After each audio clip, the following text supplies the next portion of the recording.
अस्सलाम वालेकुम जी, कैसे हैं आप सब लोग? उम्मीद है खैरियत से होंगे। मंडे का ये व्लॉग है और ख़त्म शरीफ का खाना बना के भेजना था। रात को ही मैंने चने तो बॉईल करके रख लिए थे और चिकन भी मंगवा के मैंने साफ़ करके फ्रिज में रख लिया हुआ था। लहसुन अदरक हरी मिर्ची वगैरह ये जो थी, ये बस टाइम की शॉर्टेज की वजह से नहीं बन सका, तो उठ के सबसे पहले इनको मैंने बनाया जब तक गैस आनी थी। कभी कभी तो ऐसे होता है कि सारा दिन ही गैस आता है और कभी ऐसे होता है कि टाइम टू टाइम ही आता है। बल्कि ये कह लें कि जिस दिन ज़रूरत होती है इसकी, उस दिन इसने जल्दी भी नहीं आना होता है और जल्दी बंद भी हो जाना होता है, और जिस दिन नहीं ज़रूरत होती उस दिन आप जब भी चेक करो गैस आ ही रही होती है। अच्छा जी, चनों की रेसिपी काफ़ी बार मैं बता चुकी हूँ, काफ़ी बार मैं अपलोड भी कर चुकी हूँ। अपलोड तो सॉरी एक बार ही किया है, बाकी कई व्लॉग्स में मैं बता चुकी हुई हूँ।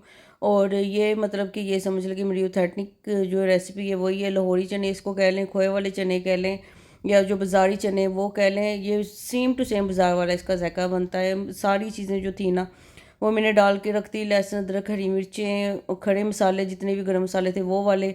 और इसको मैंने बॉईल कर लिया अच्छे से, फिर उनका पेस्ट बना लिया है। फिर ऑयल लेके उसमें चिकन को फ्राई किया है। उसके बाद जो पेस्ट बनाया था लहसुन प्याज वगैरह का वो डाल दिया। उसके बाद इसमें स्पाइसेस गए हैं, लाल मिर्च इसमें ऐड नहीं की है। और आपने देखा होगा प्लेट में मैंने सारे मसाले आज डाल दिए थे, आप चाहें तो उसका स्क्रीनशॉट ले लें। और उसी हिसाब से आपने जितनी क्वांटिटी में बनाने अपने घर के जायके के हिसाब से उसमें मसाले ऐड कर लें। मैं पतीले में बना रही थी, तकरीबन 2.5 किलो चना है और 3 किलो चिकन है। उसी हिसाब से मैंने इसमें मसाले डाले हैं। आपकी अगर बहुत ज़्यादा बड़ी फैमिली है तो ज़्यादा से ज़्यादा 1 kg तक चने बन जाते होंगे, आप उसी हिसाब से डालें। नहीं तो हाफ़ के जी या फिर 1 पाव इतने के चने बनते हैं आम तौर पे, छोटी फैमिली अगर हो तो आप उसके हिसाब से ये सारे मसाले डाल दें। इसमें धरा मिर्च थोड़ी सी मैंने डाली है, काली मिर्च गई है, और थोड़ी सी अजवाइन, ज़ीरा पाउडर, सूखा धनिया पिसा हुआ, कसूरी मेथी, ये सारा कुछ ना इसमें मैंने डाला है। और मसाले टेस्ट करने के बाद आप चेक करके और भी मसाले बाद में डाल सकते हैं। ½ किलो इसमें मैंने दही डाला है, और 2.5 किलो चनों में से ना तकरीबन ये समझ लें कि एक जग जो उबले हुए चनों का था ना उनका मैंने पेस्ट बनाया है। और दही डालने के बाद मैंने चिकन को थोड़ी देर गलने के लिए भी रखा था। उसके बाद इसमें चने मिक्स किए हैं, फिर इसमें पानी डाल के जो पेस्ट बनाया था वो भी मिक्स करके इसको पकने के लिए रख देंगे।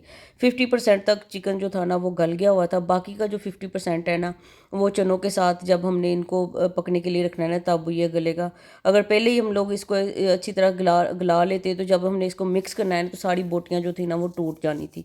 और कसूरी मेथी जो थी ना वो पहले मैं डालना भूल गई थी, तो एंड पे ही मैंने डाली, नहीं तो आप मसाले में ही उसको डालना, तब ही उसकी बुनाई जो है ना थोड़ी सी हो जाती है तो ठीक लगता है। सही तो ऐसे भी रहा था, पर बस वो माइंड गेम आप कह लें कि दिमाग में होता है कि पहले ही डालनी होती है। ठीक है जी, इसको पकने के लिए रख दिया। और बस ये समझ रहे कि अब पतीला था तो 10 से 15 मिनट पकने के बाद ना चने जो थे ना वो बिल्कुल रेडी थे।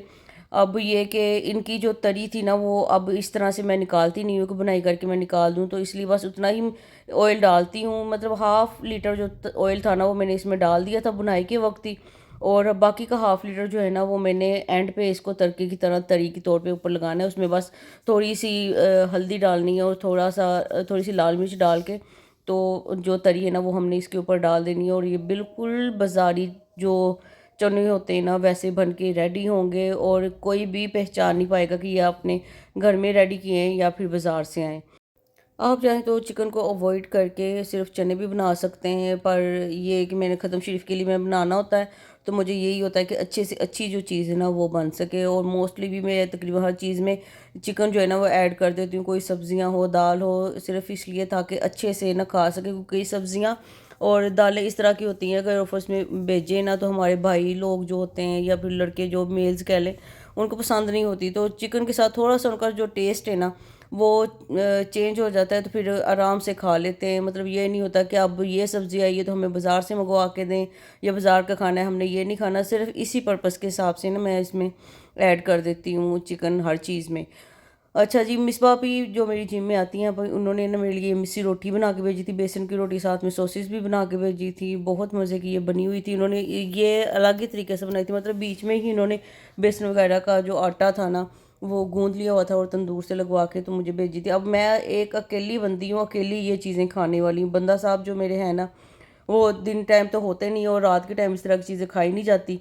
तो जो मेरी जिम की आपियाँ हैं ना जो मेरे से बड़ी हैं वो फिर इस बातों का ख्याल रखती हैं अचार भी मैंने कभी नहीं घर में डाला, वो भी मुझे वही भेजती हैं। सॉसेज जो इस तरह की होती है वो भी भेजती हैं। और इस तरह की जो सौगातें होती हैं ना, मौसमी सौगातें कह लें, कि कभी सर्दियों में गाजर के हलवे वगैरह या फिर कोई भी पंजीरी वगैरह, वो मुझे बना के भेज देती हैं। और गर्मियों में इस तरह की मिस्सी रोटी और चटनियाँ और भी मतलब कि रायते वगैरह डिफरेंट तरह के। अभी मिसबा आपी ने मुझे बैंगन का रायता भी खिलाया।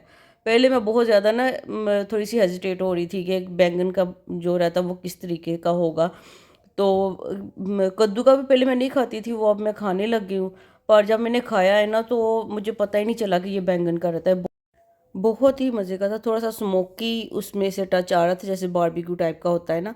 तो अच्छा था, ये नहीं आप कह सकते, मुंह टेढ़े नहीं कर सकते कि बैंगन का रहता है किस तरह। अच्छा जी, मैंने देखा कि जी आलू पड़े हुए थे फ्रिज में, और इसमें से ना इसकी जो जड़ें थी ना वो निकलना शुरू हो गई हुई थी। इस बार तो मैंने वैसे मंगवाया ही नहीं, पर काफ़ी देर का था, तो फिर मैंने यही सोचा कि इसको बॉईल करके ना तो आलू के पराठे बना के सुबह को भेज दूँ ऑफिस में। तो उसीलिए मैंने आलू काट के उसको बॉईल करने के लिए रखा। और साथ ही जो मैंने मैरिनेट करके रखी हुई थी चांपे एक दिन पहले की, उनको स्टीम कर लिया मियाँ साहब के लिए और अपने लिए। बस ये इसकी मैरिनेशन तो आपने देख ली हुई थी किस तरह की थी। अब बस मैंने इसको स्टीम किया, मैंने इनको फ्राई पहले बिल्कुल भी नहीं किया। आप लोग चाहें तो फ्राई कर सकते हैं, दावत के लिए बना रहे हैं या घर के लिए बना रहे हैं तो आप लोग इसको फ्राई कर सकते हैं। बाकी की मैरिनेशन जो है ना वो सेम वही रहेगी, उसमें कुछ भी जो है ना वो चेंज नहीं आएगा। बस यही होगा कि फ्राई और अनफ्राइड जो है ना उनमें चेंज आ जाएगा। अच्छा जी, मसाला जो है ना वो सारी चांपों को बहुत अच्छे से लगा हुआ है, क्योंकि इसका पानी मैंने निकाल दिया था, तो अब पानी भी बिल्कुल भी नहीं निकला हुआ था इसको।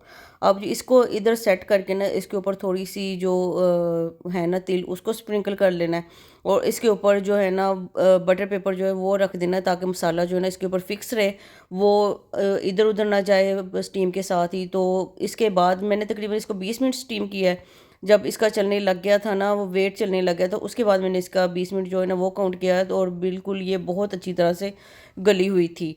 इसमें से आधी जो थी ना, आधी नहीं कह सकती, 4 चांपे लेके ना मैंने उनको फ्राई भी किया था, क्योंकि मुझे फ्राइड पसंद है।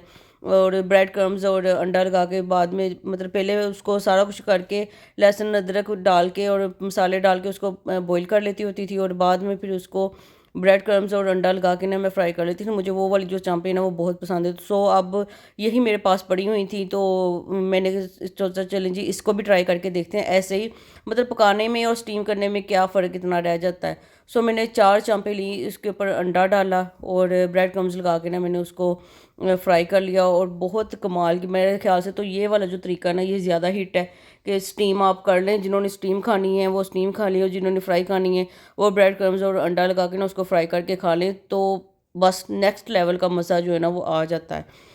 खैर मैंने तो फिर फ्राई ही खाई थी, मियाँ साहब ने एक खाई, बाकी की 3 मैंने ही फ्राई खाई। बहुत मज़ा मुझे आया। अभी ये एक बार ज़रूर ट्राई कीजिएगा। और सारा फिर ये मिक्सचर जो आलूओं का था वो मैंने बना के रख लिया। इसमें से मैंने तकरीबन 2 आलू लिए।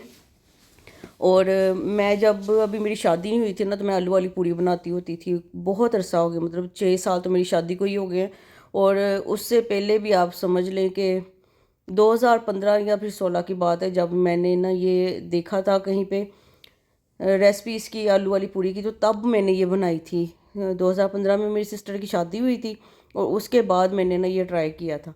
तो उसके बाद ना अब फिर से मुझे ना ये याद आ रही थी कि आलू वाली जो पूड़ी है ना वो बनाई थी, तो अब मैं अपने भांजे भांजी को भी बना के खिला दूँ। तो इसमें से मैंने 2 आलू रखे, और उसका मैंने आटा गूंद लिया रात को ही। और ये था कि मैं सुबह को, क्योंकि रात के टाइम अब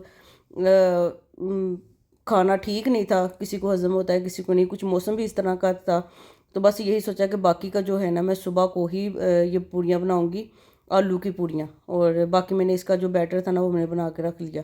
अच्छा जी, इसमें आलू के पराठों का जो मिक्सचर है, इसमें प्याज डाला है, हरी मिर्चें मैंने इसमें कूट के डाली हैं, धनिया पुदीना डाला है, और मसाले लाल मिर्च, सूखा धनिया, नमक, और लेमन भी इसमें थोड़ा सा डाला है, और अजवाइन डाली है, ज़ीरा भी डाला है। बस ये सब कुछ डाल के इसको मिक्स करके अच्छे से, इसको भी मैंने सुबह के लिए, मतलब जो ऑफिस में पराठे जाने उसके लिए पैक करके डिब्बे में रख लिए है। ये भी आधा काम जो सुबह का था ना वो हो गया। अब आती है आटे की बारी। ये 2 आलू हैं, इनको मैंने क्रश कर लिया है। अब इसमें 1 कप जो है ना वो मैदे का जाना है, और आधा या फिर आधे से थोड़ा कम ही जो है ना वो सूजी जाएगी।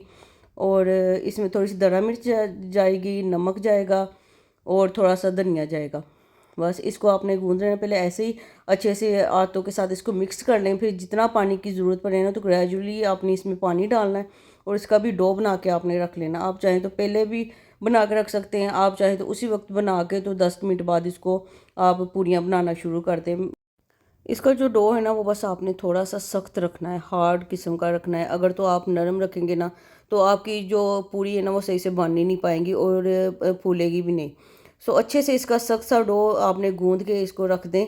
और ये समझ लें कि मैंने रात को गूंद के रखा था और सुबह को मैंने तकरीबन 11-12 बजे ना इसकी पूरियाँ बनाई थी। आध 1 कप का ही मैंने ट्राई करके पहले देखा कि पहले जी देखूँ घर में। मैंने अपनी मेट्स को भी रोक दिया था कि आप ना अभी सुबह नाश्ता नहीं करना, तो मैं आप लोगों को पूरियाँ बना के दूँगी, क्योंकि मैंने थोड़ी इतनी ज़्यादा खानी थी। और ये था कि कुछ जो है ना वो मैं अपने भांजे भांजियों को भेज दूँगी, क्योंकि उनको उनकी माँ जो है ना सारी स्टोरियाँ बता रही होती हैं कि बाजी हमें ये बना के खिलाती होती थी और बाजी का ये जो है ना बहुत अच्छा बनाती थी। तो अब उनका भी दिल करने लग गया है। तो बाकी पूरियों की रेसिपी वो मैं अगले व्लॉग में बताऊँगी।